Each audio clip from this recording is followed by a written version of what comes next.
먼저 유심히 좀 살펴보았더니 공장이나 건물을 지키는 곳에는 작은 초소가 하나씩 있었습니다. 작은 공장 같은 곳에는 그저 강아지 한 마리가 지키는 곳도 있었고 또한 사람이 지키는 곳도 있었습니다. 건물을 지키는 것, 나라를 지키고자 하는 초소는 옛날이나 지금이나 똑같이 있지만 지키는 방법은 조금 다르더라는 겁니다. 옛날에는 성벽 위에서 이 파수꾼이 상황을 감시합니다. 적들이 기습 공격해오는지 아닌지 살폈다가 적들이 오면 북을 치거나 짐을 울리거나 큰 소리로 외쳐서 적들을 대적해서 싸워야 합니다. 파수꾼이 미처 발견하지 못하면 위기의 순간에 큰 낭패를 볼 수가 있습니다. 지금은 최첨단의 장비로 초소를 지키고 휴전선이나 해안가를 감시합니다. 물론 기계적인 고장이나 결함이 있어서 미처 발견하지 못하는 부분이 있을 수 있겠지만 어쩌면 더 첨단의 장비로 잘 지킬 수 있으리라 생각합니다.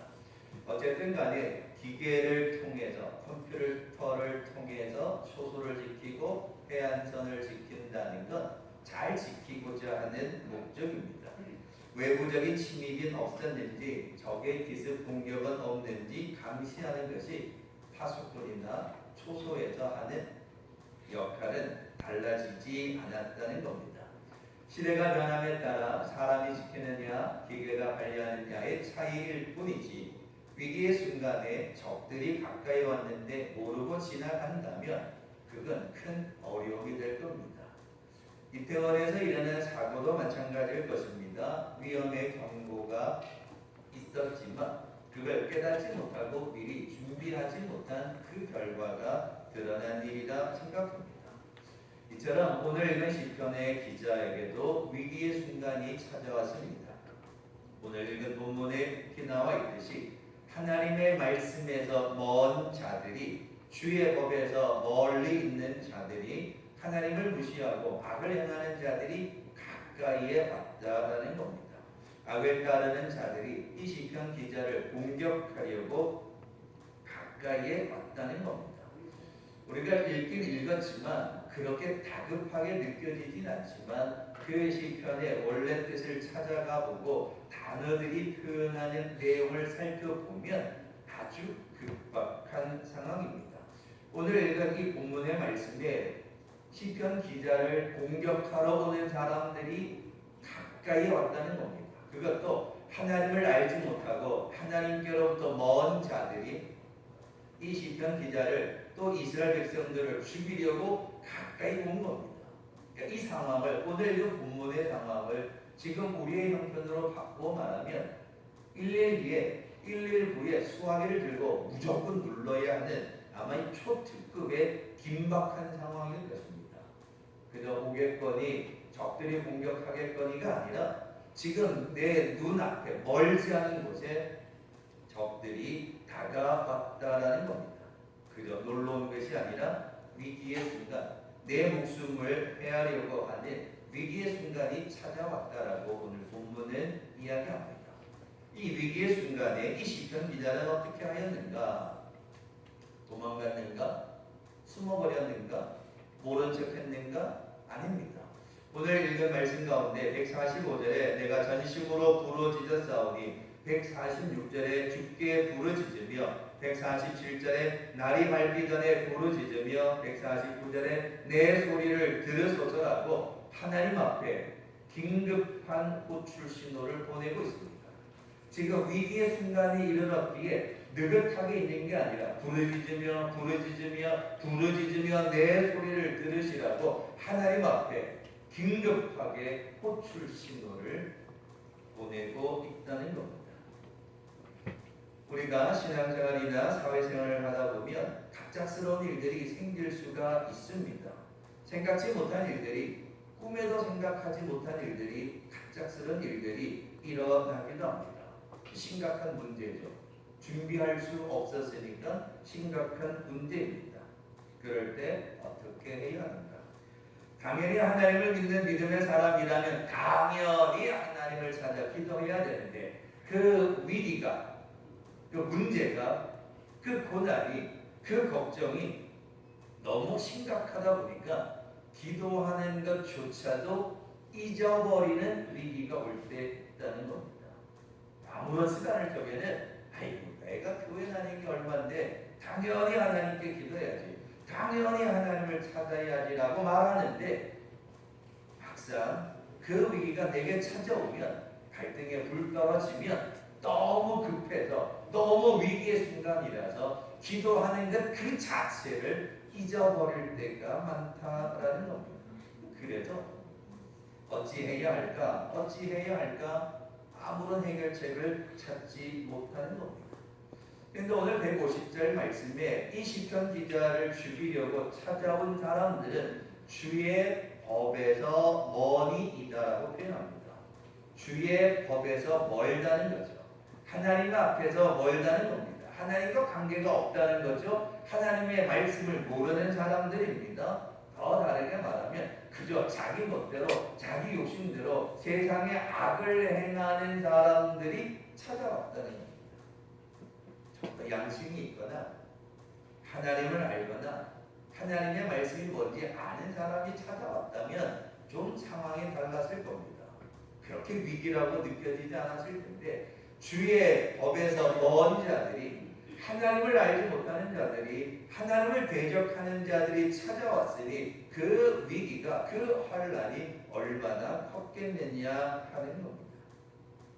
그런데 시편 기자는 그 위기의 순간 하나님을 알지 못하는 자들이 나를 해하려고, 죽이려고, 삼키려고 찾아왔을 때 그가 행한 것이 무엇인가?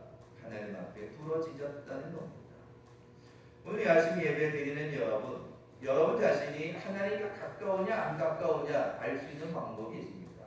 내가 하나님과 참 무척 가까운 사람이냐, 나는 하나님과 참 멀어진 사람인가? 그 차이는 기도입니다. 기도가 뭐죠? 대화라고 말씀드렸습니다. 하나님과 늘 대화하는 사람, 당연히 하나님과 가까운 사람이죠. 하나님과 대화가 없다, 관계가 멀어질 수밖에 없습니다. 무슨 생각을 하는지, 무슨 형편에 있는지, 뭘 원하는지 대화가 없으니 알 수가 없죠. 그런데 대화가 계속 진행되어지면, 대화가 계속 이어지면 무슨 생각하는지, 어떤 형편에 있는지, 무엇을 원하는지 익히 알 수 있게 되죠. 내가 하나님과 가까운지 아닌지는 기도가 있는가 없는가입니다. 이 시편 기자는 이 긴급 출동해야 할 이 위기의 순간에 하나님께 부르짖었습니다.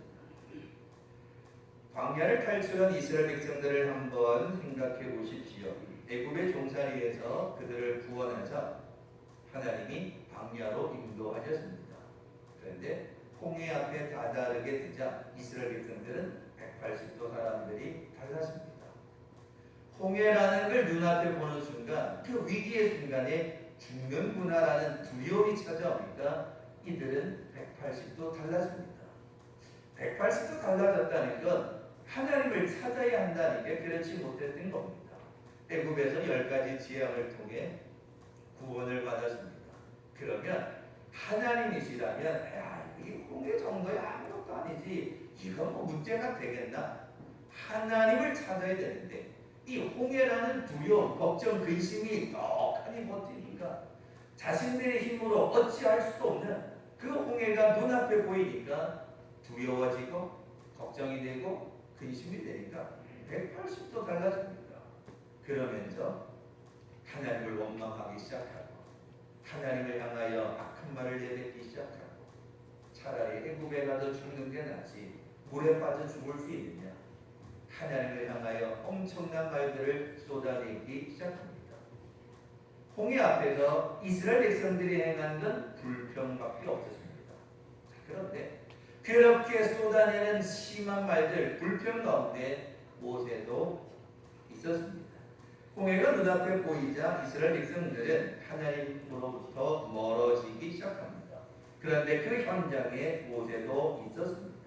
사람들이 불평하는 걸 다 들었습니다. 하나님을 대적하는 소리를 모세가 다 들었습니다. 그리고는 그 두려움 때문에 아이고 큰일 났다. 이 두려워하고 이 불평하고 이 악한 말을 쏟아내는 이스라엘 백성들하고 있었다가는 나도 어떻게 될지 모르겠다. 아이고, 이스라엘 백성들하고는 상종할 수 없다.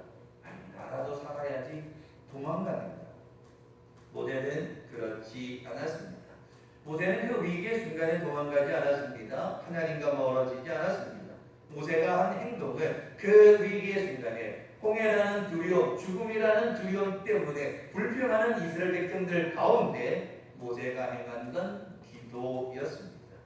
위기의 순간에 하나님 앞에 기도하였습니다. 모세는 하나님께 살려달라고 기도하였습니다. 홍해라는 두려움에 이스라엘 백성들은 불평했지만 그 똑같은 자리에 하나님의 사람 모세는 기도하고 있었다라는 겁니다. 우리가 지난주 추수감사주일을 보내었지만 살다 보면 감사보다 불평이 먼저 나올 때가 많은 것이 사실입니다.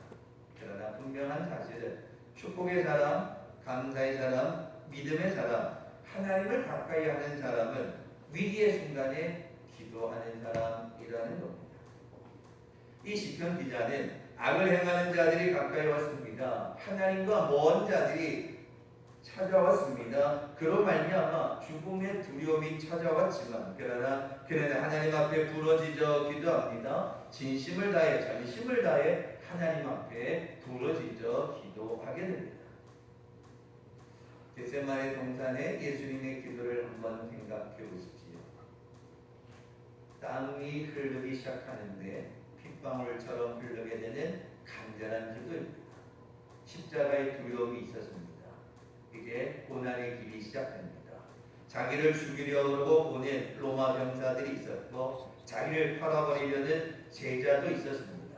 그 모든 걸 다 아시고 겟세마네에서 예수님은 기도하셨습니다. 얼마나 간절히 기도했는지 흐르는 땀이 핏방울처럼 느껴질 정도였습니다. 그런데 예수님의 땀방울이 핏방울처럼 흐르게 되는 그 간절한 기도의 현장에 제자들도 있었다는 겁니다. 홍해 앞에서 불평하는 이스라엘 백성들 앞에 모세도 같이 있었듯이 간절히 기도하는 예수님의 그 자리에 제자들도 있었습니다. 예수님은 제자들에게 깨어있어 기도하라고 말씀드렸습니다. 깨어있어 기도해라. 엄청난 두려움이 찾아온다. 엄청난 십자가가 기다리고 있다. 고난이 있으니 깨어있어 기도하라고 제자들에게 이야기합니다. 근데 제자들에게 위기의식이 없었습니다. 설마 우리가 잡혀갈까? 설마 하니 우리가 예수님을 부인할까? 설마 우리가 도망가겠냐? 우리는 그렇지 않을 거다. 예수님 따라다니기를 3년 동안 따라다녔는데 예수를 부인하고 모른다고 말하고 도망가겠냐? 에이, 설마 그런 일이 우리한테 일어나겠는가? 라고 생각한 나머지 그들은 잠을 자게 됩니다. 그들이 그 자리에서 나와 함께 한시도 깨어있어 기도할 수 없느냐? 예수님의 십자가의 위기 앞에서 그 십자가의 두려움 속에서 간절히 기도했지만 제자들은 기도하지 않았습니다. 그 결과 도망가 버리기도 하고 부인하기도 하고 모른 척하는 결과를 가져오게 되었던 겁니다.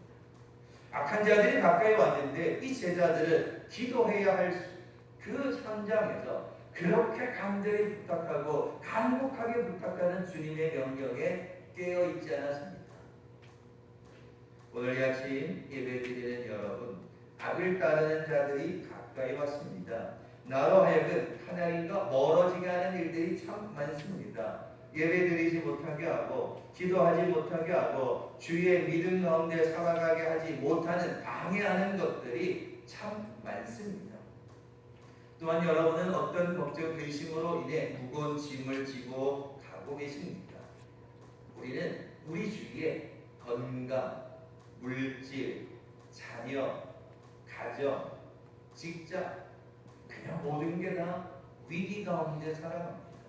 어느 것 하나 편한 것이 없습니다. 그럴 때 어떻게 됩니까? 건강, 물질, 가정, 자녀, 직장, 이 모든 게 다 위기입니다.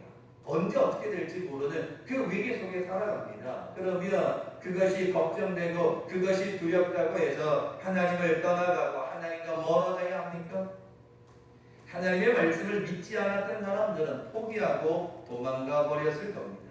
그러나 시편 기자는 그 위기의 순간, 그 고난의 순간 하나님을 알지 못하는 자들이 멀지 않은 곳에 진을 치고 대적하려는 그 순간 그는 오히려 하나님 앞에 간절히 부르짖어 기도합니다. 145절에 응답해달라고 하나님께 전심으로 부르짖었습니다. 146절에는 구원해달라고, 149절에는 살려달라고 하나님 앞에 소리내어 기도했다는 겁니다. 한 주간 기도원에서 기도하는 가운데 하나님이 제게 주신 깨달음이 하나 있었습니다. 제가 여러분의 마음을 다 헤아리지 못해서 목사인 제게 표현하진 않지만 불편하거나 불평을 가질 수 있습니다. 제가 아직 참 많은 것이 부족하기 때문에 깨닫지 못하는 부분들이 많습니다. 제가 모든 것을 완벽하게 갖추었다면 참 좋았을 텐데 그렇지 못해서 여러분의 마음에 불편하게 하거나 불평을 받게 하는 일들이 있을 것입니다.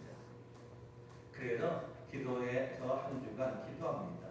성도들의 마음을 헤아리고 또 그들을 잘 이끌어갈 수 있는 이 목회가 되게 해달라고 간절히 기도 제목 삼아 기도합니다. 그러는 가운데 들려주신 말씀은 목회 현장이 옛날하고 많이 달라졌습니다. 목회 위기의 시대가 가고 있다고 이 미래학자들은 이야기하고 있습니다. 그 가운데 하나님이 이번에 제게 주신 말씀은 뭘 그럴 거 있냐? 솔직하게 말해라. 너의 부족함을 고백하고 성도들에게 이전보다 더 많이 기도해달라 요청하라는 그 응답을 제게 주셨습니다. 그냥 부족하면 부족한 대로 고백해서 성도들이 더 많이 목회자를 위해 기도해달라고 요청하라는 거였습니다. 오늘 이 아침 예배 드리는 여러분, 제가 부족한 것이 많습니다. 저를 위해 기도해 주시길 바랍니다. 여러분의 불평이 이 불평으로 끝이 나면 우리 모두에게는 은혜가 되지 않습니다. 불만이 마음에 들지 않은 그것이 하나님이 여러분과 저에게 주신 기도의 제목 삼아 목회자를 위해, 교회를 위해, 함께 공동체를 위해 기도하라는 사명이라는 겁니다. 그래서 그걸 그냥 내어놓고 기도하라는 겁니다. 부족한데 많이 부족한 것처럼, 능력이 없는데 능력이 있는 것처럼 하지 말라는 겁니다. 그래서 없으면 없는 대로, 부족하면 부족한 대로 내어놓고 하나님 앞에 함께 같이 기도해라. 이걸 제게 들려주셨습니다. 불평이 기도하라는 나의 사명이 될 때 기도하는 내가 축복을 받고 그 기도로 인해 목회자가 힘을 얻고 그러므로 인해 교회가 살고 공동체가 살아나게 된다. 이 한 주간 제게 주시는 응답이었습니다. 오후 시간에 기도는 만사를 변화시킨다는 말씀을 몇 주간 드렸습니다. 예를 들어서 이 가정에 남편이, 아내가, 자녀가, 이 부모님이 때로 마음에 들지 않을 때가 있습니다. 그렇다고 해서 아침에 눈 뜨면 아침 식탁에서 1차 세계대전을 벌이고 때로 점심에는 2차 세계대전을 벌이고 저녁에 다 퇴근해서 한 장에 모여 앉아 3차 세계대전을 벌인다면 그 시기, 그 가정이 매일같이 전쟁이면 그 가정이 어찌 일어설 수 있겠습니까? 그런데 믿음을 가진 우리에게 위기의 순간에 우리가 해야 할 것은 마음에 안 드는 게 있죠. 마음에 안 드는 구석이 있겠죠. 그럴 때 어떻게 합니까? 남편을 위해, 아내를 위해, 아이들을 위해, 부모님을 위해 기도하라는 겁니다. 그게 하나님이 우리에게 주신 위기의 순간에 주신 사명이라는 겁니다. 그런데 이 시편 기자는 그렇게 기도하는데 그냥 대충 기도해서는 안 된다는 겁니다. 눈물로 기도하고 부르짖어 기도하고 가슴을 통곡하며 간절한 마음으로 하나님 앞에 기도해야 한다는 겁니다. 그럴 때 하나님의 응답의 역사가 일어난다는 겁니다. 이스라엘 백성들이 정탐꾼의 이야기를 듣고 불평할 수 있습니다. 가나안 땅에 전쟁에 능한 사람들이 있으리라고 생각을 못했습니다. 아니 그러니 정탐꾼들의 이야기를 듣고 마음 편할 사람이 누가 있습니까? 아니 당장 그 이야기를 듣고야 불평할 수 있고 원망할 수 있고 통곡할 수 있습니다. 그런데 그 다음이 문제라는 거죠. 그 정탐꾼들의 이야기를 듣고 밤새도록 통곡만 했다는 겁니다. 그 문제를 가지고 하나님 앞에 부러지죠. 기도하지 않았다는 겁니다. 정탐꾼들의 이야기를 또 통곡할 수 있습니다. 속상할 수 있습니다. 불평할 수 있습니다. 그러면 그 불평을 가지고 그 기도 제목을 삼아서 아낙 자손들이 크니까 가나안 땅에 적과 불이 흐르는 땅에 들어가려면 싸워야 되는데 힘이 없으니까 하나님 어떻게 합니까? 하나님 도와달라고 하나님께 기도의 자리까지 가야 한다는 겁니다. 근데 불평의 자리에서 끝나버렸습니다. 그래서 광야 40년을 방황하게 되고 불평했던 사람들은 가나안 땅에 들어갈 수가 없었던 겁니다. 이 시편 기자는 악을 행하는 자들이 눈앞에까지 왔습니다. 얼마나 위기의 순간입니까? 그렇기 때문에 기도하기를 147절에 날이 밝기 전에 기도했고 148절에 새벽녘에 눈을 떠서 하나님 앞에 기도했다라는 겁니다. 왜? 위기의 순간이니까 생명이 위협을 받고 있으니까 내 힘으로 감당할 수 없으니까 느긋하게 있을 수가 없더라라는 겁니다. 이스라엘 백성들은 하루에 3번씩 기도하는 시간이 있습니다. 다니엘도 하루에 3번씩 성전을 향해 창문을 열고 기도합니다. 베드로 요한도 기도하러 성전에 올라가다가 안전뱅이를 보게 되고 치유하게 됩니다. 시편 기자는 왜 이런 새벽에 날이 밝기 전에 일어나 기도했을까?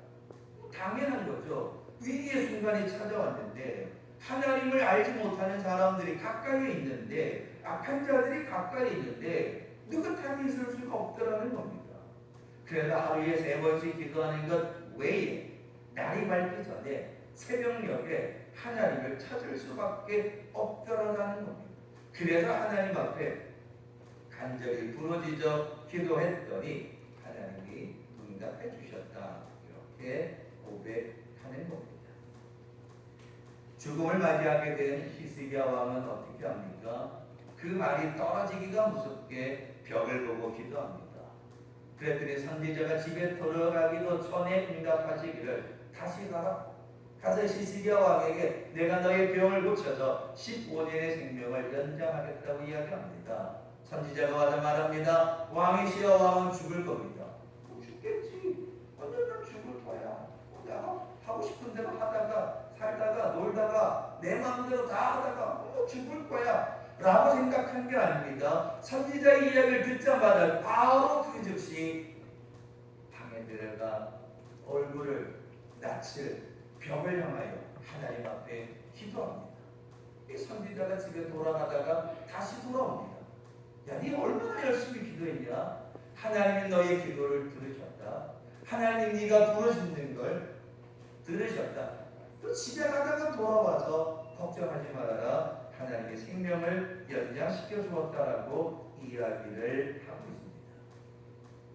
오늘 아침 예배 드리는 여러분, 시편 기자는 위기의 순간에 다다랐습니다.